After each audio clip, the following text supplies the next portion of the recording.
जब रामायण का ट्रेलर आया था, जब सब लोग बहुत ज्यादा ओवर हेट कर रहे थे उस चीज को, मैंने इस चीज को बताया भी था। लेकिन जब से ओडेसी का ट्रेलर आया है तो कोई कुछ नहीं बोल रहा, सब लोग उसे मास्टरपीस बोल रहे हैं। एंड मुझे लगा कि ये तो भाई दोगलापन है। ये इंटरनेट कल्चर ही ऐसा है कि तुम अपने इंडियन मूवीज के बारे में बहुत सारी क्रिटिसिज्म निकालोगे, निट पिक करोगे, लेकिन ओडेसी के अंदर जो क्रिस्टोफर नोलन की फिल्म है, इसका फैन बेस इंडिया में बहुत सारा है, तुम उसे कुछ नहीं बोलोगे। आज इसी इंटरनेट कल्चर के दोगलेपन में बात करेंगे, रामायण और ओडेसी के बारे में बात करेंगे। और स्पॉइलर अलर्ट, इसका आंसर बड़ा कॉम्प्लिकेटेड है, तो शुरू करते हैं।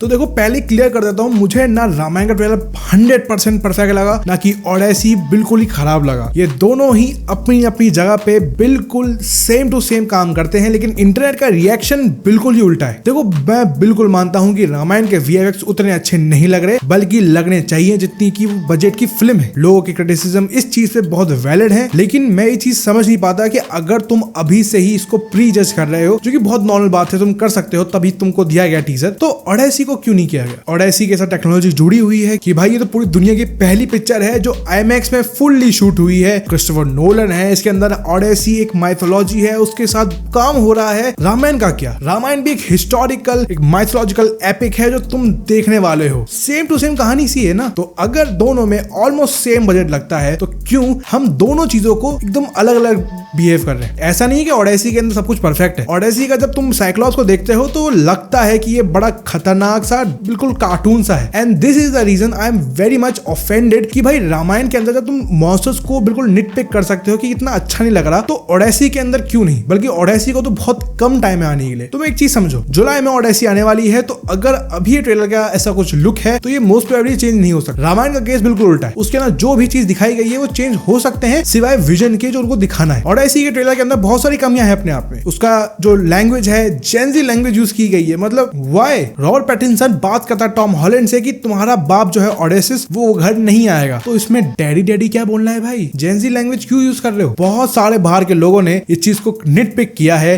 कि भाई तुमने बिल्कुल भी माइथोलॉजिकली तुम करेक्ट नहीं गए, तुम यहाँ पे तुमने ये कमी छोड़ दी, तुमने आर्मर बिल्कुल सही नहीं बनाए, तुमने लैंग्वेज ढंग से यूज नहीं करी। वो केस रामायण के साथ नहीं है। रामायण के साथ मैं बिल्कुल मानता हूँ कि डायलॉग्स नहीं है, लेकिन मैं ये चीज नहीं भूल सकता कि भाई जो उन्होंने ओवरऑल सेट खड़ा किया है वो बिल्कुल भी अच्छा लग रहा है। वो साथ साथ ऐसा फील दे रहा है कि हम उसी वर्ल्ड के अंदर घुसे हुए हैं। एंड अब मैं ये चीज को बोलना चाहता हूँ कि मेरे हिसाब से जो मेन रीजन है कि इंडियन ऑडियंस ओडेसी को इतना कुछ नहीं बोली जितना रामायण को बोल रही है, तो बहुत सिंपल रीजन है कि रामायण के साथ हमारे इमोशनल कनेक्शन बहुत जुड़े हुए हैं। इतना ही नहीं, ओडेसी तो हम लोगों के हिसाब से बहुत बड़ी सिनेमैटिक एक्सपीरियंस है, लेकिन Ramayana will be a emotional experience, जो लोगों को देखना है कि कितने बड़े स्क्रीन पे वो कैसी फील देती है। एंड डोंट माइंड मी, जो लोग कह रहे हैं कि वो फील नहीं आ रही, जो टीजर देख के लग रहा है तुम शायद कभी रामायण देखी नहीं है, तुम्हारे अंदर वो कनेक्शन फील नहीं हो रहा। मैंने अपने इस वीडियो में बोला भी है कि कितने फालतू आर्गुमेंट्स दिए जा रहे हैं for just making Ramayana the worst movie of the year, जो कि बिल्कुल भी नहीं। ओडेसी नोलन की शायद one of the best movie हो सकती है, लेकिन हम ये क्यों नहीं मान सकते कि Ramayana will be the one that change Indian cinema forever. मैंने ये सेम लाइन वाराणसी के लिए बोली है, लेकिन ये तभी अप्लाई होगा अगर रामायण वो काम करती है। बिना रामायण के वाराणसी इतनी लंबी नहीं चल सकती जितना हम एक्सपेक्ट कर रहे हैं। इतना ही नहीं, ओडेसी के अंदर बहुत सारी चीजें जो तुम नोट नहीं कर सकते, वो ये है कि उसके अंदर वीएफएक्स शॉट्स काफी कम दिखाए हैं। उसके अंदर मोस्टली ग्राउंड लेवल चीजें दिखाई हैं, बहुत इमोशनल रखा है। सेम काम रामायण का टीजर भी करता है, लेकिन कि वो मोस्टली एक्शन वीएफएक्स में घुस जाता है, लेकिन वो मोस्ट ऑफ द टाइम अपने ग्राउंड रियलिटी को देखता है, उसके म्यूजिक वो फील भी देता है। एंड यहाँ हमको नहीं भूलना चाहिए कि ओडेसी के अंदर हम जो देख रहे हैं डायलॉग्स हैं, उतने खराब डायलॉग्स तो भाई रामायण में नहीं होने चाहिए। बिकॉज अगर तुम प्रॉप सेट ओवरऑल चीजें सही कर सकते हो तो तुम डायलॉग्स में तो नहीं कर सकते। अब देखो, मेरे हिसाब से सबसे बड़ा और सबसे बढ़िया आर्गुमेंट ये निकल सकता है कि भाई ओडेसी को तो भाई रियल जंगल में रियल लोकेशन शूट किया है, इसलिए उतना सुंदर दिख रहा है। रामायण के अंदर वही एस्थेटिकनेस दिख रही है, फेकनेस दिख रही है। And I can agree with you. मैंने इस चीज पे बोला भी है कि भाई पहली बात, रामायण का विजन उस चीज का अलग है। नमित मल्होत्रा एंड नितेश तिवारी का विजन इस चीज पे बिल्कुल अलग होगा। Nolan most of time VFX use नहीं करता है, नोलन उस चीज को अवॉइड करता है। But Namit Malhotra is like VFX, उसी कंपनी है वीएफएक्स भाई। अगर वो नकली जंगल बना सकते हैं, अच्छे से दिखा सकते हैं, तो व्हाई नॉट। तभी इतना बड़ा बजट लग रहा है। अब मैं तुमको ये सीन दिखाऊंगा। इस सीन के अंदर तुम क्लियरली देख सकते हो कि ये पर्टिकुलर एरिया बहुत ही वीएफएक्स हैवी है एंड ये बिल्कुल भी अच्छा नहीं दिख रहा है। Same goes for this scene, जहां पे ये लोग जहां जा रहे हैं